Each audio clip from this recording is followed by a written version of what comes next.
납치범이 전화를 해서 재판을 맡아라. 그거는 신고할 것 같아요. 저는 되게 고민할 것 같아요. 그 영화로만 이렇게 유괴 사건들을 접하니까 무패 변호사 유지원의 실력은 어떤 것 같습니까? 논리적이고 준비를 철저하게 한 사상 최악의 법정신이고요. 사고 재판주의를 얘기하는 장면이 감동적이었다고요? 지금 옥상으로 부를 뻔했어요.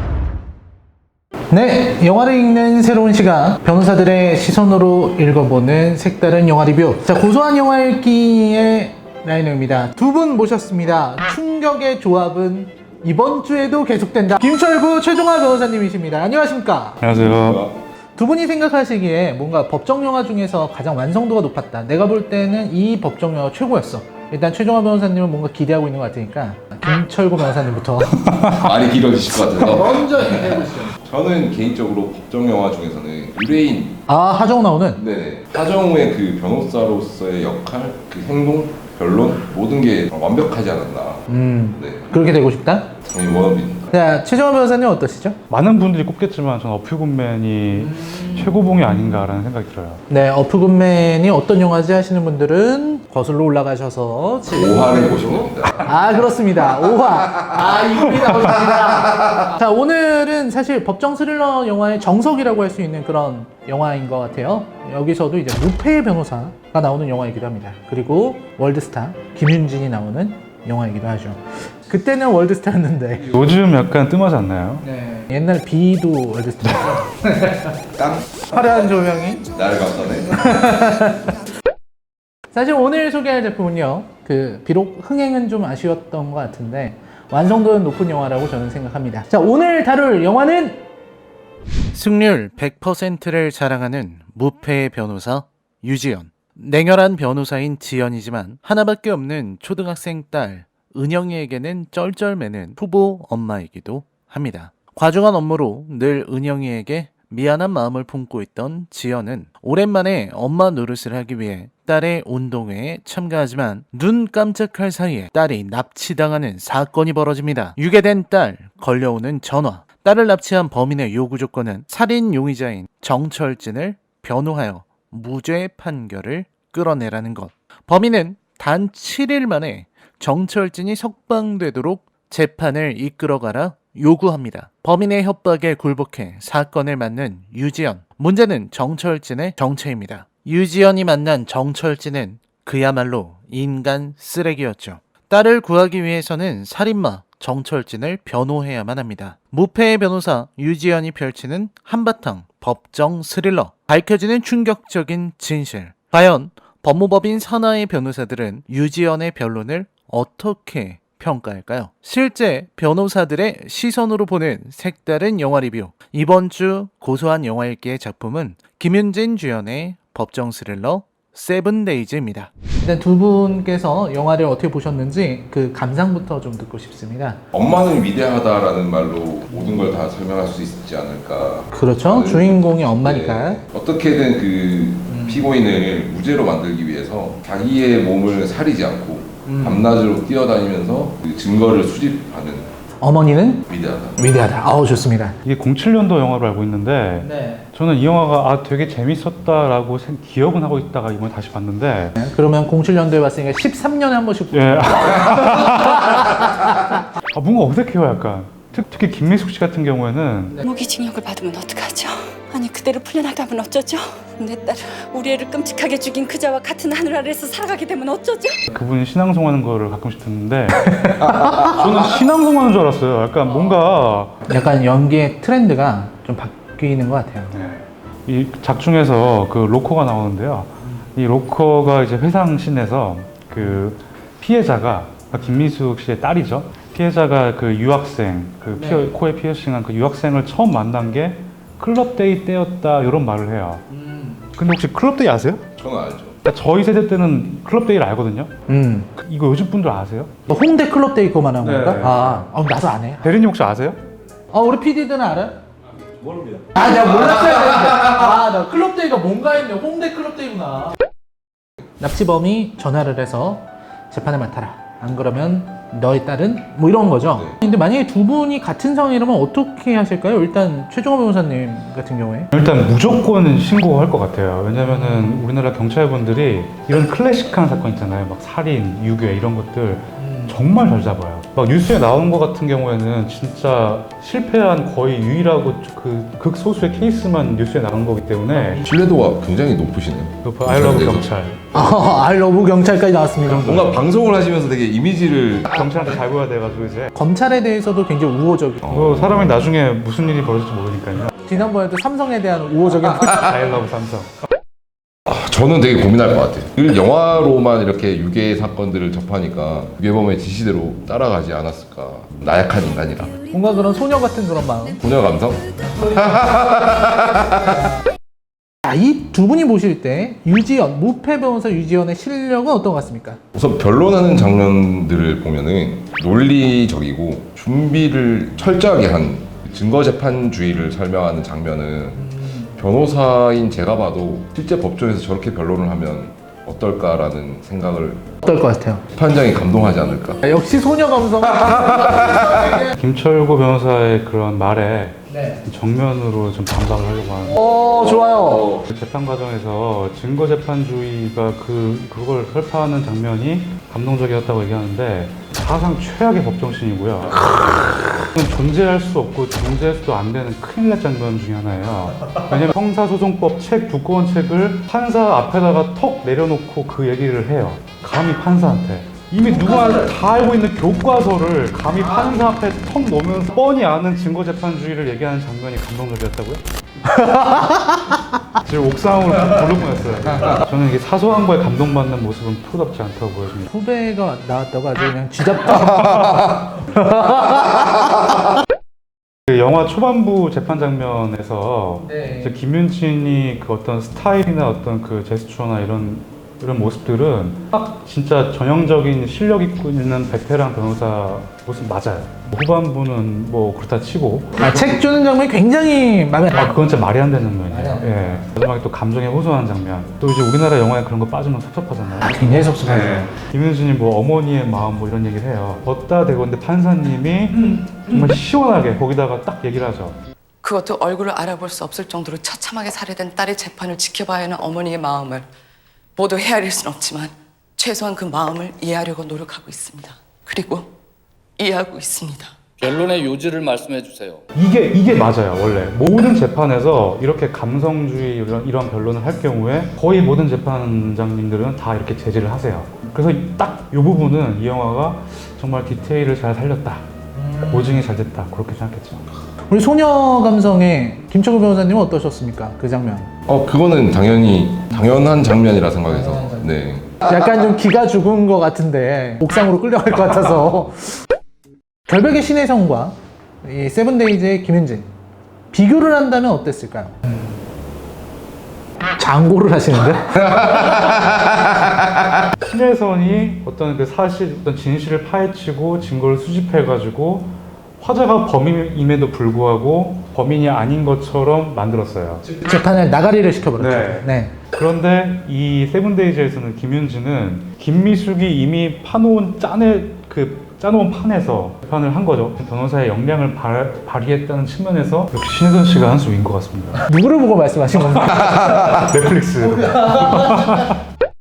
네, 법정 장면의 디테일을 파헤치겠다. 굉장히 디테일을 파헤치는 전쟁, 디테일 전쟁을 시작하셨죠. 디워. 과연 최종화 변호사는 보라퀴처럼 물어뜯을 수 있을까요? 최종화 변호사님 얘기부터 한번 들어볼까요? 이런 말을 해요. 승률 99%짜리 변호사 딸을 내가 왜 납치했겠어요. 뭐 그런 얘기를 해요. 네. 그런 승률을 가진 변호사는 없어요.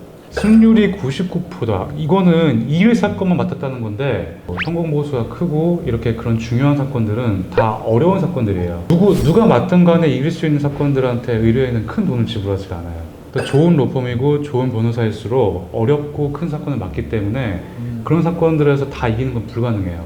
지금 우리나라에서 제일 잘 나가는 변호사들도 아마 승률이 한 5, 60% 될까 말까요, 사실. 승률 가지고 변호사의 어떤 퀄리티를 얘기하는 거는 이건 진짜 치명적인 오류이기 때문에 이거는 잘못된 내용이라고 볼 수 있습니다. 그럼 변호사의 퀄리티는 어떻게 평가를 해야 될까요? 승률이 아닌. 이기기 어려운 사건에서 그거를 이제 자기의 역량을 발휘해가지고 뒤집는 거, 그게 가장 중요하긴 하겠지만 클라이언트와의 어떤 그 라포 형성이나 이런 종합적으로 판단해야지 승률이 높다고 해서 좋은 변호사다, 이거는 절대 아니에요. 오히려 승률이 좋다는 거는 그만큼 말랑한 사건만에 맡았다. 그 사건이 많이 없다는 얘기죠. 재판 과정에서 피해자의 입에서 환각죄가 검출되었다는 것이 네. 1심에서는 반영이 안 된 것 같아요. 근데 이거는 살인죄예요. 살인죄인데 부검소견서가 살인죄에서는 반드시 법원에 이제 현출되거든요. 보니까 1심에서는 그 부분이 전혀 뭔가 고려가 안 된 것 같더라고요. 이 부분이 굉장히 뭔가 어색했죠. 어색했죠. 저도 그러니까 늘 보면은 영화나 이제 드라마에서 변호사의 승률을 가지고 자꾸 얘기를 하는. 그러니까 야구로 치면은 투수인데 한 번도 홈런을 안 맞아봤다라든지. 아니 딱 이거. 사실 저는 영화적 허용이 영화이기 때문에 어쩔 수 없이 그렇게 할 수밖에 없는 부분에 대해서 영화적 허용이 허용된다고 보는데, 이거는 조금만 고증을 하고 자문받으면은 충분히 반영해가지고 할 수 있는 부분이거든요. 그 정철진의 동거녀가 이제 증인으로 나오게 되죠. 네. 근데 나왔을 때 검사가 질문을 해요.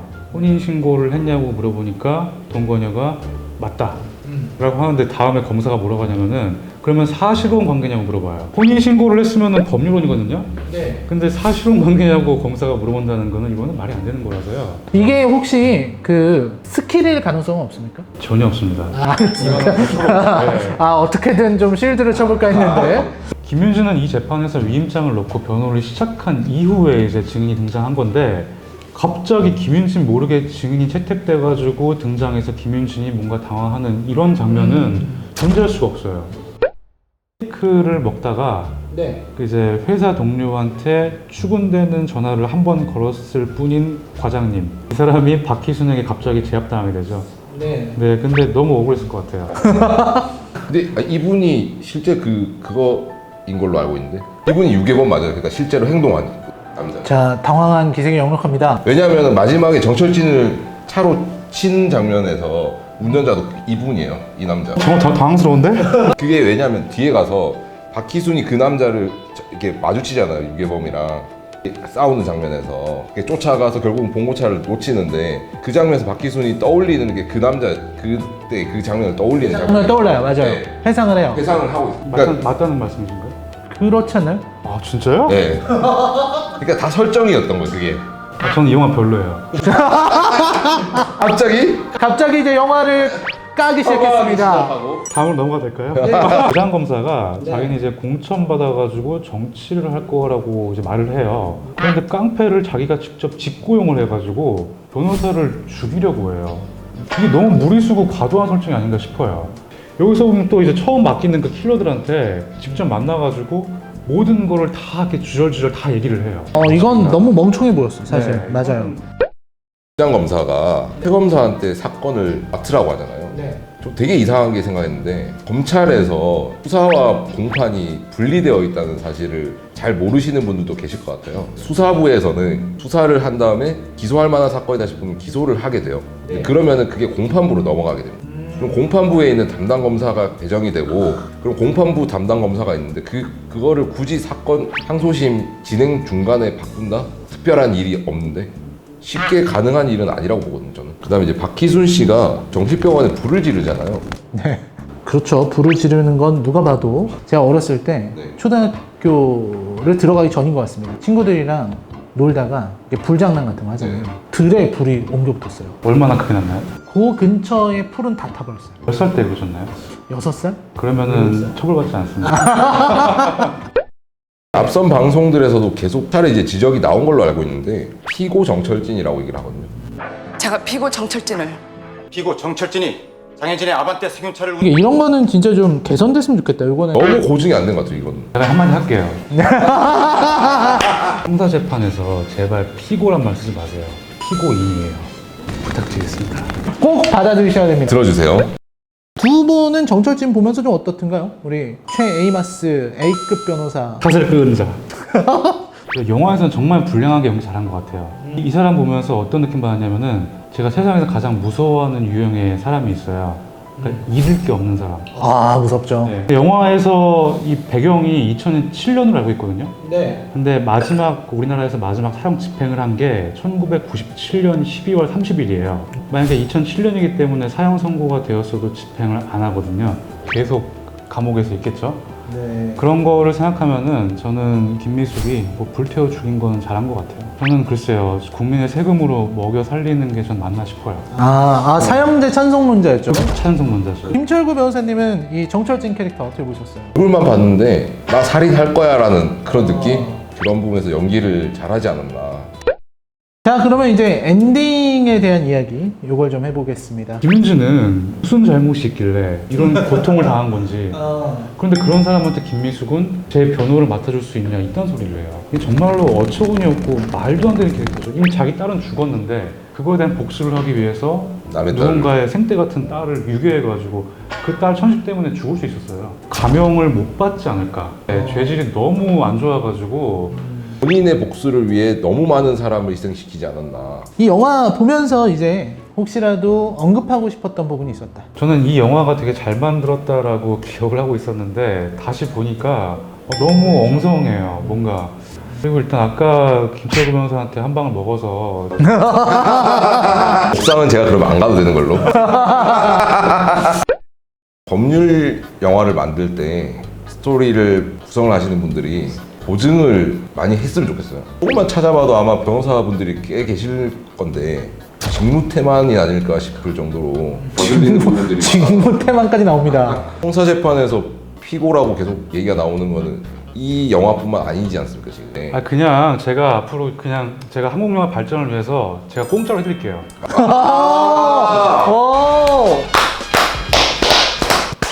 한국 영화의 발전을 위해서 이거 이상하겠습니다. 박제될 거예요 형. 대신에 시나리오를 그 주연 여배우가 직접 들고 와야 돼요. 형수님 계시다면서요. 형수님 어떡할까요? 편집해 주시겠어요? 자, 오늘도 두 분 모시고 재밌게 얘기를 해봤습니다. 뭐 소감 간단하게. 뭐 다시 한번 말씀드리지만 참 음향의 조화가 얼마나 중요한지 지금 가장 떠오르는 사람은 누구죠? 곽 팀장님이에요. 자, 오늘 저희가 준비한 내용은 여기까지입니다. 시청해주셔서 감사합니다. 저희는 다음 주에 더 재미난 내용으로 찾아뵙겠습니다. 안녕히 계십시오.